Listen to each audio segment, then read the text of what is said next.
Bonjour tout le monde, j'espère que vous allez bien. Nouvel épisode pour découvrir vos plus beaux setups. Comme à chaque fois, c'est vous, la communauté, qui votez pour le meilleur setup dans chaque épisode. Ça se passe sur Twitter et je vous laisse le lien évidemment pour voter dans la description. Vous pouvez nous partager votre setup là aussi dès maintenant. Les infos sont dans la description. Chaque sélectionné remporte un bon d'achat de 100 € et les deux premiers participent au grand tournoi des meilleurs setups à la fin de l'année. On organise ça sur Twitter. Il va y avoir un énorme tournoi avec tous les setups, les deux du coup de chaque épisode, et vous allez pouvoir voter pour le meilleur setup de l'année 2023.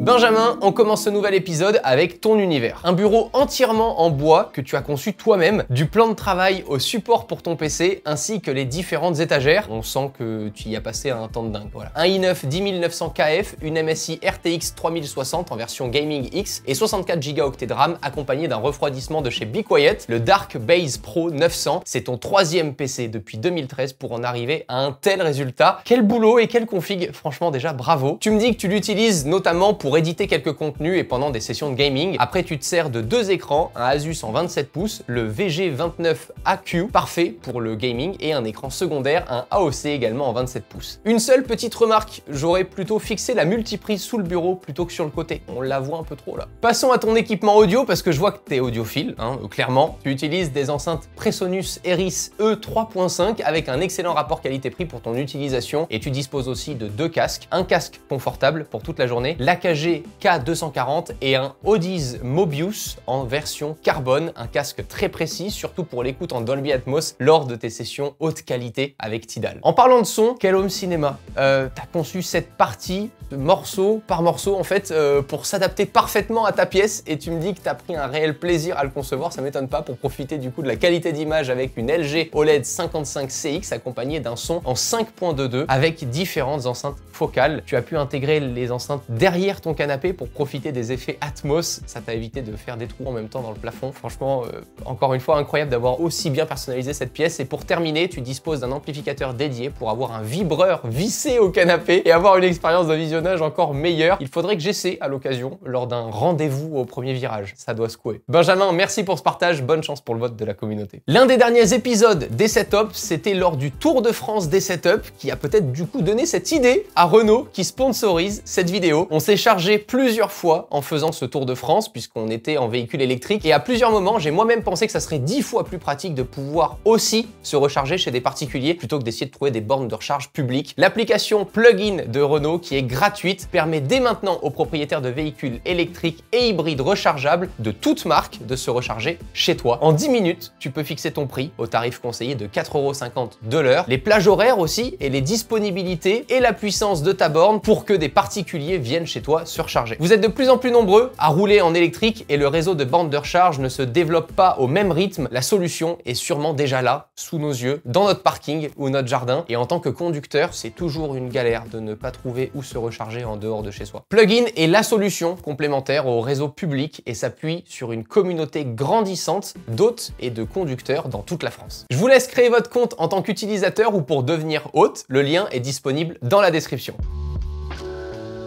Baptiste, tu nous partages ton setup double screen avec là encore une super config. Salut Romain et tous les viewers, ici c'est Baptiste et bienvenue dans mon bureau. Faut savoir que je passe énormément de temps ici parce que je suis prof, donc je prépare tous mes cours à l'ordinateur. Je suis youtubeur, j'anime les chaînes YouTube Parlons Histoire et Ça Parle Histoire, donc je fais beaucoup de montage. Et en même temps, je fais des live Twitch. Et comme je passe beaucoup de temps ici, je voulais un lieu où je puisse vraiment me sentir bien, à l'aise. Et c'est pour ça qu'il y a des petites plantes, c'est pour ça que même s'il y a des LED, c'est pas surchargé non plus. C'est un endroit où je me sens bien. Et je pense que c'est nécessaire de se sentir bien dans l'endroit dans lequel on travaille. Voilà, j'espère que ce petit tour vous a plu. Salut! Commençons par ton bureau. Tu l'as disposé en angle avec deux écrans Samsung incurvés et deux enceintes Edifier R1280T. Pense peut-être à espacer un petit peu tes enceintes au vu de la place que tu as. Ça, je pense, aérera un petit peu l'espace sous les écrans. Tu disposes d'un PC avec un AMD Ryzen 9 5900X, 64 Go de RAM Crucial Ballistix, le tout sur une grosse carte mère Gigabyte B550 en version Aorus Master. T'as aussi une RTX 3080 en version Founders Edition, du coup, de quoi faire tourner les derniers AAA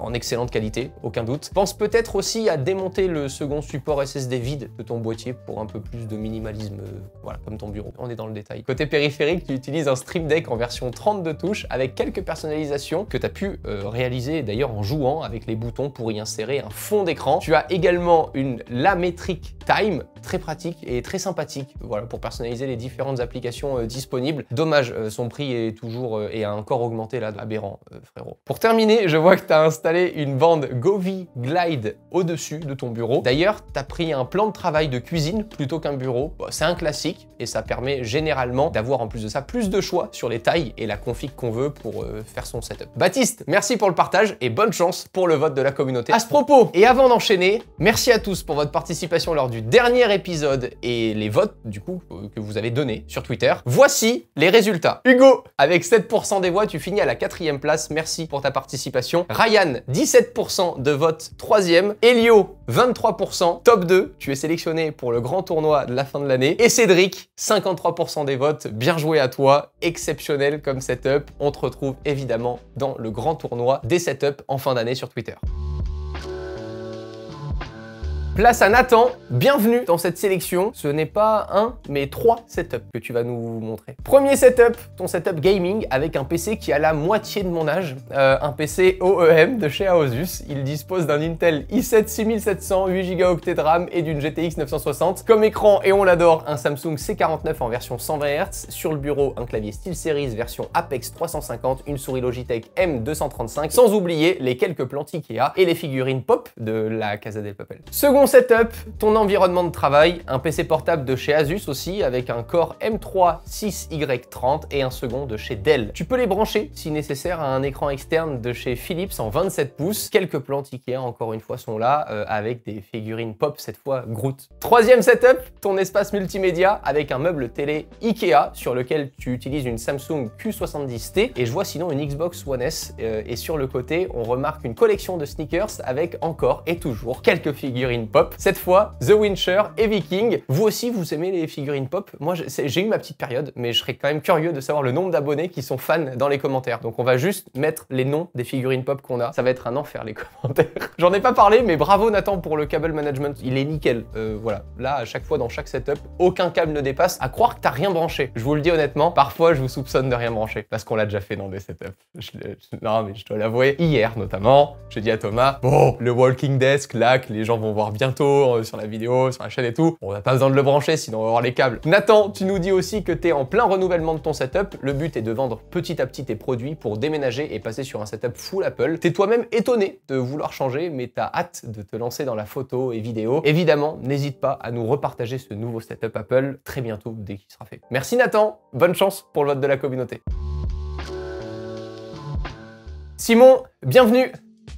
Non, pas toi, parce que Simon, c'est aussi notre monteur. T'as 22 ans et t'as enfin sauté le pas pour nous partager ton setup. Encore une fois, tout est dans la description. On attend vos setups. Et maintenant, place à Simon pour découvrir le sien. T'as commencé il y a 12 ans avec un mini PC portable pour aujourd'hui avoir bien évolué sur un triple screen. Déjà GG, l'évolution est folle. 3 écrans accumulés au fur et à mesure des années avec un Samsung C27J G50. J'aime bien vous donner les références à chaque fois. En W Code HD en tant qu'écran principal. Tu utilises aussi une tablette graphique pour réaliser de la 3D. Au niveau des périphériques, tu as un combo Logitech clavier-souris avec un G513 et une G502. Et pour t'enregistrer et pour faire des calls, un micro Rode PodMic qui est accroché sur un Elgato Wave. Ce support de micro est super pratique. Franchement, si vous souhaitez avoir un pied de micro qui passe sous votre écran plutôt qu'au-dessus ou sur le côté, c'est top. Tu utilises aussi une interface audio Behringer UMC 22 que tu souhaites prochainement remplacer par une Helicon Go XLR Mini. Au niveau de ton PC, on retrouve un AMD Ryzen 5 5600X, 32 Go de RAM et également une RTX 3070 de chez MSI en version Ventus ou Ventus comme vous voulez, hein, monté dans un boîtier de chez Corsair, le 4000X. Place à ta gaming room maintenant, on note une très belle collection de consoles de la PS1 en passant par la PSP, quel souvenir. En attendant prochainement une PS5 de ce que tu me dis, mais aussi une Xbox, Game Boy ou encore 3DS. Je note que tu es fan de la Carmine, tu dois